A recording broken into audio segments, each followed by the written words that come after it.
اعوذ باللہ من الشیطان الرجیم، بسم اللہ الرحمن الرحیم۔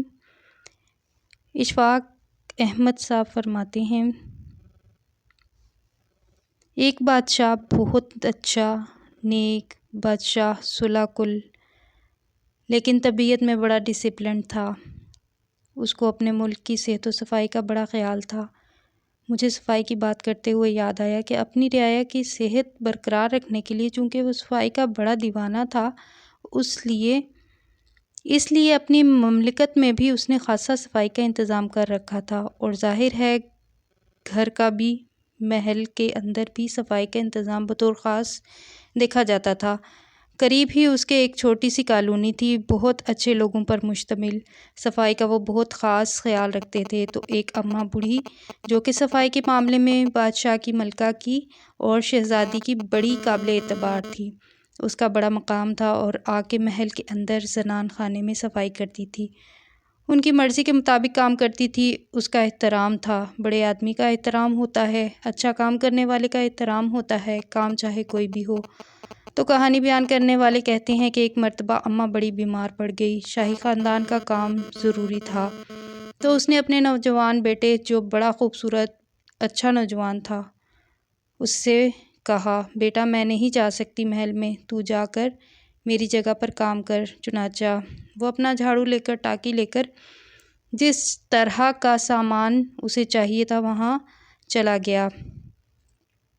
اس نے جا کر برآمدے میں جھاڑو ٹاکی لگائی، پھر دوسرے کمرے میں لگائی، اور جب تیسرے کمرے میں جھاڑو لگا کر باہر نکل رہا تھا تو شہزادی غسل خانے سے نہا کر کھلے بال آ رہی تھی۔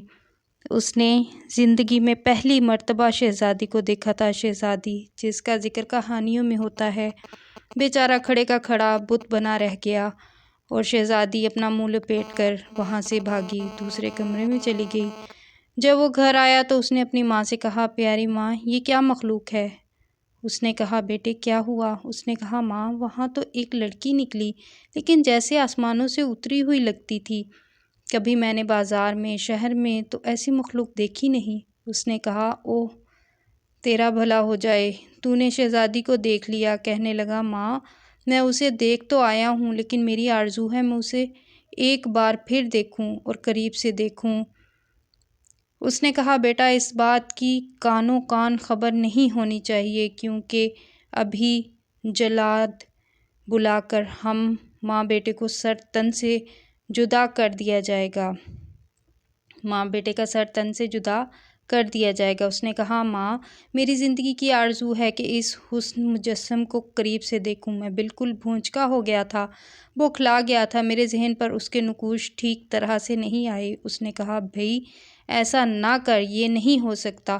تو وہ بیمار پڑ گیا، جان کے لالے پڑ گئے۔ اب ماں ماں ہوتی ہے۔ تو اس نے حوصلہ کیا، سیدھی شہزادی کے پاس گئی، چونکہ شہزادی اس کا احترام کرتی تھی، سارے گھر والے کرتے تھے۔ اس نے کہا، بیٹی یہ بات ہو گئی ہے، اگرچہ بڑی ناقابل بیان تھی، میں نے بیان کر دی، ناقابل برداشت تھی تو نے برداشت کر لی، مہربانی ہے، مشکل آ پڑی تو اس کا حل نکال۔ اس نے کہا، کوئی بات نہیں اماں، آمنا سامنا ہو گیا، غلطی ہے۔ اس نے کہا، مشکل یہ آ پڑی ہے کہ وہ تجھے دوبارہ دیکھنا چاہتا ہے۔ توبہ نعوذ باللہ، یہ کیسے ہو سکتا ہے؟ یہ تو ہمارے ہاں ہوتا ہی نہیں، لیکن میرا اکلوتا بیٹا ہے، مر جائے گا۔ شہزادی نے کہا، میں کیا کر سکتی ہوں؟ مرتا ہے تو ٹھیک ہے، اللہ کی یہی رضا ہے۔ وہ بڑھیا رونے لگی، چلی گئی، گھر بیٹھی، بیمار بیٹے کو دیکھا، جاں بلب بیٹے کو، ماں تھی، صبر نہ ہوا، پھر لوٹ کر آئی اور منتیں کرنے لگی۔ شہزادی نے ترس کھا کر کہا، اماں تو ایسا کر، اس کو ایک جھوٹا پیر بنا دے،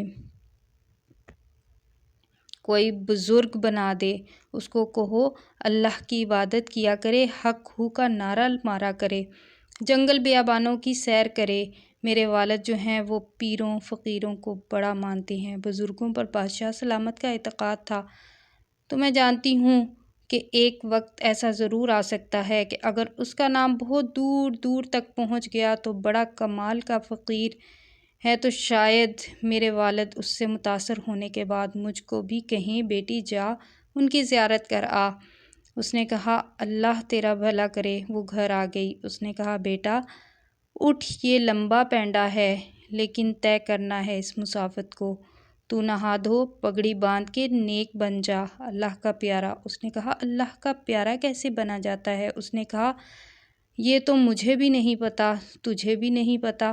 اب جنگل میں جا کر بیٹھ کے اللہ سے کہہ میں تیرا پیارا ہوں اور وہ تجھ کو قبول کر لے گا۔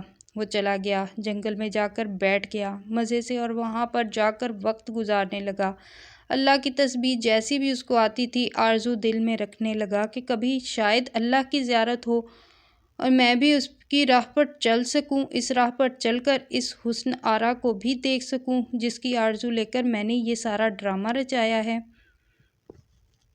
کچھ عرصے وہاں پر بیٹھا رہا۔ کچھ دیر بعد لوگوں نے اسے دیکھا، ایک نوجوان ہے، شکل و صورت بھی اچھی ہے، بات کسی سے کرتا نہیں، آنکھیں بند کر کے لو لگا کر بیٹھا ہے۔ تو انہوں نے جب اس کو دن رات وہاں ایسے بیٹھے دیکھا، سردی میں، گرمی میں، دھوپ میں، بارش میں، تو انہوں نے جھونپڑی ایک بنوا دی اور وہ اس جھونپڑی میں رہنے لگا۔ وقت گزرتا رہا تو آہستہ آہستہ اس کے نام کا ڈنکا بجنے لگا کہ ایک بہت کرنی والا بزرگ ہے اور پہنچے ہوئے بزرگ ہیں، اور لوگ اس کی زیارت کو آنے لگے۔ ایک سلسلہ چل پڑا، کسی نے آ کے بادشاہ سے بھی ذکر کیا کہ آپ کی راجدھانی کے فلاں علاقے میں، فلاں پرگنے میں بڑا بزرگ آیا ہوا ہے، لمبی داڑھی ہے، لمبے بال ہیں اور بڑا حسین آدمی ہے اور بات بھی نہیں کرتا کسی سے۔ اشتیاق ہوا بادشاہ کو، انہوں نے سواری نکلوائی، 5,000 10,000 امیر وزیر اس کے ساتھ چلے کہ زیارت کرنے چلتے ہیں۔ جنگل میں پہنچے، کٹیا کے پاس کھڑے ہو گئے۔ بادشاہ نے دیکھا، اس کو سلام کیا، آنکھیں بند کر کے بیٹھا تھا۔ اس کو کیا پرواہ تھی؟ اس نے کہا میں وقت کا بادشاہ ہوں، تجھے سلام کرنے آیا ہوں۔ اس نے کہا بابا تیری مہربانی، ہم نے تیرا سلام قبول کیا، اب چلا جا۔ اس نے کہا نہیں، میں بیٹھنے کی اجازت چاہتا ہوں۔ کہنے لگا کھلی جگہ پڑی ہے، بیٹھ جا۔ بادشاہ نے کہا ساتھ میرا سارا لاؤ بھی ہے۔ اس نے کہا وہ بھی بیٹھ جائے، فقیروں کا ٹھکانہ ہے۔ چنانچہ وہاں پر بادشاہ کچھ دیر بیٹھا رہا۔ اس نے اندر سے محسوس کیا، اس کا وائبریشن جو ہے، ارتعاش اس کا روحانی بہت طاقتور ہے، جس نے بادشاہ کو اپنی لپیٹ میں لے لیا۔ چنانچہ خواتین و حضرات، وہ بادشاہ وہاں پر آنے جانے لگا، ملنے ملانے لگا، اس کی رعایت کے لوگ بھی ظاہر ہے وہ بھی آنے لگے۔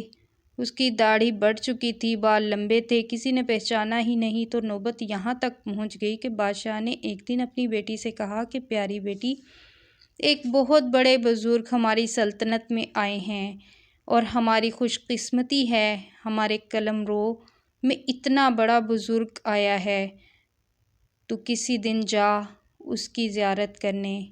تو اس نے کہا بالکل ٹھیک ہے ابا جان، میں جاتی ہوں۔ اس کو تو پتہ تھا کہ یہ کون ہے۔ چنانچہ وہ اپنی سہیلیوں کے ساتھ پالکی میں بیٹھ کر پہنچی اور جا کر کھڑی ہو گئی اور کہنے لگی دیکھ تیرے دل کی آرزو پوری ہو گئی، میں نے جو بات بتائی تھی اس کے مطابق اتنے سالوں بعد تیرے سامنے آ گئی ہوں، تو اب آنکھیں کھول اور جس طرح سے چاہتا ہے میری زیارت کر، دید کر، میں تیرے سامنے کھڑی ہوں۔ وہ کہنے لگا اچھا اچھا، مہربانی مہربانی، 3 دفعہ کہا، ویسے ہی بیٹھا رہا آنکھیں بند کر کے۔ اس نے کہا بدبخت، میں اتنا لمبا سفر کر کے آئی ہوں اور تو آنکھیں بند کر کے بیٹھا ہے۔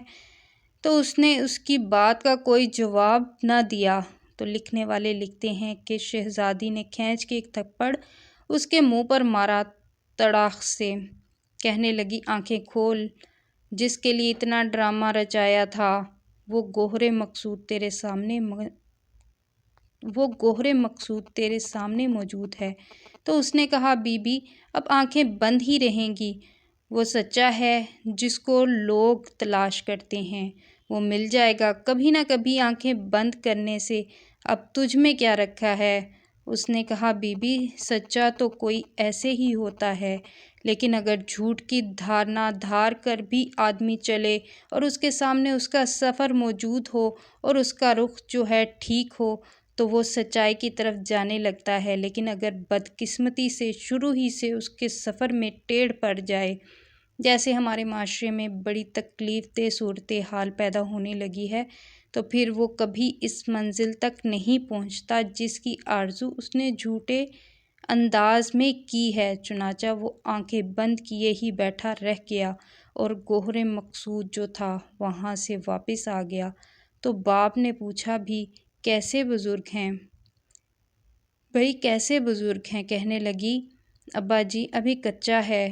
یہ اس کا اپنا انداز تھا، لیکن ایک وقت آئے گا یہ بہت بڑا بزرگ بنے گا۔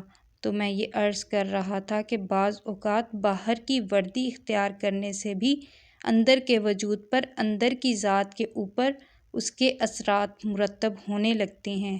جس طرح سے باہر سے کیموتھراپی کر کے آپ اندر کے کینسر کا علاج کرتے ہیں، روحانیت میں بھی ایسا عمل ہوتا ہے۔ السلام علیکم ورحمۃ اللہ وبرکاتہ۔ ویڈیو پسند آئے تو ویڈیو کو لائک کر دیجئے، چینل کو سبسکرائب کر دیجئے گا۔